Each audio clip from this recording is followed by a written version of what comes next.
Oke, assalamualaikum warahmatullahi wabarakatuh. Nama saya Fatma Ainiatul Zahro. Saya dari jurusan Pendidikan Agama Islam dengan NIM 2001011024. Oke, sekarang kita mempelajari tentang kedudukan hadis dan fungsi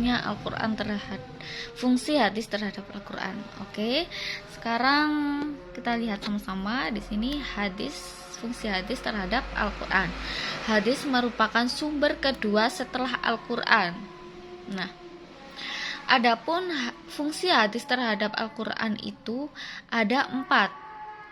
Oke, ada 4. Yang pertama ada bayan at-takrir. Bayan at-takrir yang berarti memperkuat isi Al-Qur'an. Nah, contohnya ada suatu hadis yang artinya salat salah seseorang di antara kalian tidak akan diterima ketika akan masih berhadas sampai dia berwudu. Hadis riwayat Bukhari nomor 6954 dan hadis riwayat Muslim nomor 225. Nah, hadis di atas itu mentakrir dari surat Al-Maidah ayat 6 yang mana Allah telah mewajibkan kita untuk berwudu sebelum melaksanakan sholat. Selanjutnya adalah bayan at-tafsir. Bayan at-tafsir yang berarti memberikan tafsiran atau perincian terhadap isi Al-Qur'an yang masih bersifat umum atau mujmal, serta memberikan batasan-batasan pada ayat-ayat yang bersifat mutlak. Nah, contoh dari hadis bayan tafsir itu tentang penjelasan Nabi Muhammad mengenai hukum pencurian. Nah, kan ada hadis yang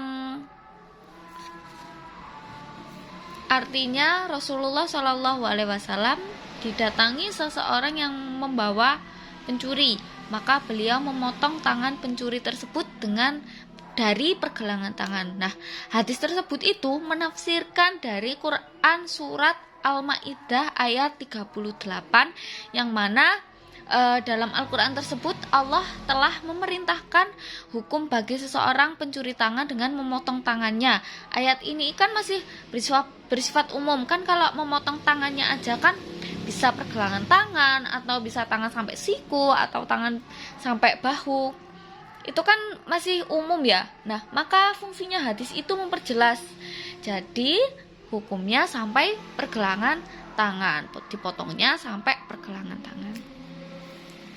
Yang ketiga ada bayan at-tasyri, yang mana bayan at-tasyri itu sebagai pemberi kepastian hukum atau ajaran-ajaran Islam yang tidak dijelaskan dalam Al-Qur'an.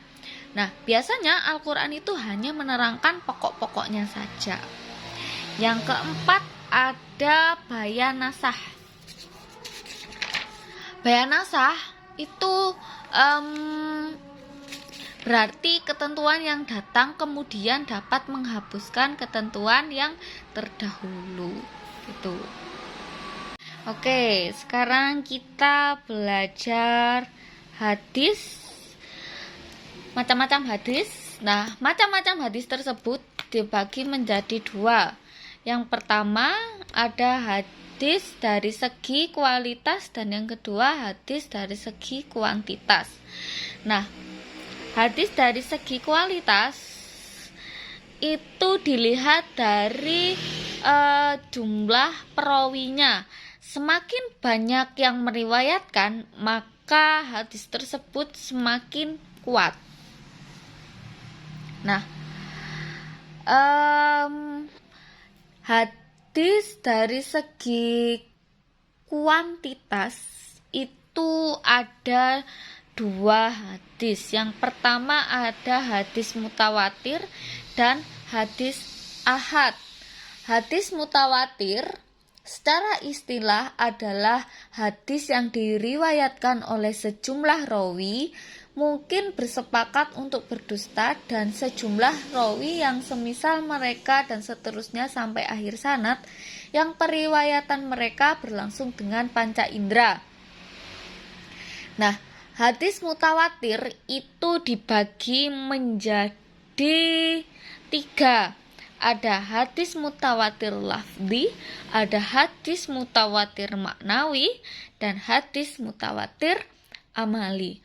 Hadis mutawatir lafzi itu adalah hadis yang mutawatir dan susunan redaksi yang sama. Kalau hadis mutawatir maknawi itu adalah hadis mutawatir yang makna umum yang sama, mempunyai makna umum yang sama. Kalau hadis mutawatir amali adalah hadis yang menyangkut perbuatan. Nah, kedudukan hadis mutawatir ini adalah kedudukan hadis yang paling tinggi. Nah, di bawah hadis mutawatir itu ada hadis ahad. Hadis ahad secara bahasa berasal dari kata jamak wahid atau ahad yang berarti satu. Nah, pembagian hadis ahad ini perawinya sedikit. Yang dimaksud perawi sedikit itu tidak mencapai perawi hadis mutawatir. Jadi hadis ahad ini perawinya tidak banyak seperti hadis mutawatir. Nah, hadis ahad itu dibagi menjadi 3. Ada hadis masyhur, hadis aziz, dan hadis gharib. Oke, sekarang kita pindah macam-macam hadis dari segi kualitas. Yang mana dari segi kualitas itu ada 3.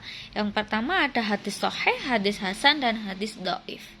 Hadis sahih adalah hadis yang bersambung sanadnya sampai Nabi diriwayatkan oleh periwayat yang adil dan dhabit sampai akhir sanadnya tidak terdapat kejanggalan atau cacat.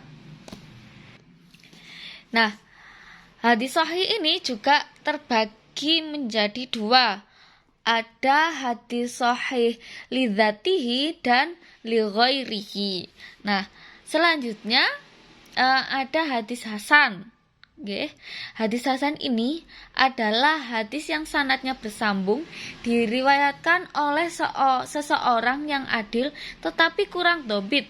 Tidak terdapat di dalamnya suatu kejanggalan dan tidak juga terdapat cacat. Nah, hadis hasan ini juga menjadi terbagi 2. Ada hadis hasan li dzatihi dan hadis hasan li ghairihi. Yang terakhir adalah hadis dhaif.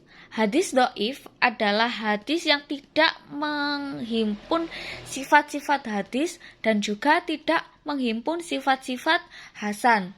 Nah, atau dengan demikian jika hilang salah satu kriteria saja, maka hadis itu menjadi tidak sahih atau tidak hasan.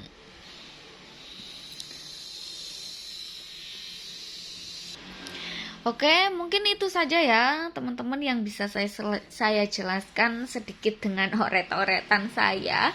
Semoga bermanfaat, semoga sedikit ilmu ini bisa bermanfaat untuk kalian yang membutuhkan atau untuk kalian yang menonton. Terima kasih telah menyimak video pembelajaran saya. Saya akhiri. Wassalamualaikum warahmatullahi wabarakatuh.